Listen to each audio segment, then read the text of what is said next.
कुमार गौरव, यहाँ पर ठीक है, तमाम बातें जरूर अनुराग ठाकुर कह रहे हैं, लेकिन ये फैक्ट तो इससे तो वो इनकार नहीं कर सकती ना, या बीजेपी इस बात से तो इनकार नहीं कर सकती है कि भाई वहां पर वोटर डिलीशन तो हुआ, तभी तो चुनाव आयोग भी इस बात को मान रहा है कि खुद उसने इस मामले में एफआईआर दर्ज कराई।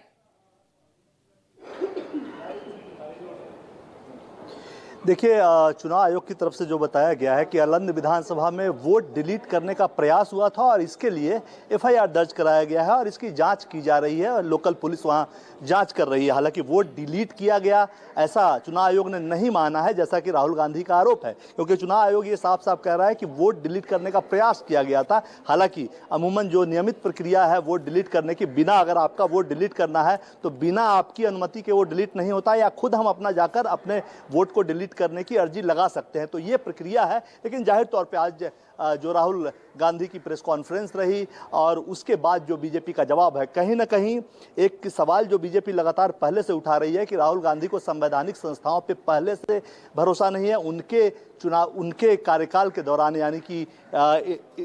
यूपीए सरकार कह लें या कांग्रेस की सरकार कह लें, उनके दौरान तमाम तरह से सीईसी की नियुक्तियां गलत तरीके से की गई, तमाम तरह के चुनाव को टाले गए, जो कि समय सीमा होती है उस समय सीमा में चुनाव न कराकर आगे कराया गया। सोनिया गांधी का भी नाम उन्होंने लिया कि नागरिक बनने से, प्रदेश का नागरिक बनने से पहले ही वो वोटर बन गए। तो कहीं ना कहीं राहुल गांधी जो सवाल चुनाव आयोग पे उठा रहे हैं, राहुल गांधी और कांग्रेस पार्टी के इतिहास को एक का नमूना लेकर बीजेपी उन पे हमला कर रही है। हालांकि जहां तक चुनाव आयोग का सवाल है, इसमें कोई दो राय नहीं है कि लोकतांत्रिक तरीके से जो चुनाव होता है उसी चुनाव से जीतकर राहुल गांधी भी आए हैं अपनी लोकसभा सीट से, और लोकतंत्र में विश्वास बहाली करना ये चुनाव आयोग का प्रथम कर्तव्य है। आम जनता हो या रिप्रेजेंटेटिव हो जो चुन कर आता है, उनके मन में ही अगर लोकतंत्र को लेकर, लोकतांत्रिक व्यवस्था को लेकर, वोटर लिस्ट को लेकर, वोटिंग प्रक्रिया को लेकर अगर विश्वास नहीं होगा तो फिर लोकतंत्र कहीं ना कहीं कमजोर होता हुआ दिखेगा। इसलिए ऐसा जो आरोप लगातार राहुल गांधी की तरफ से लगाए जा रहे हैं, एक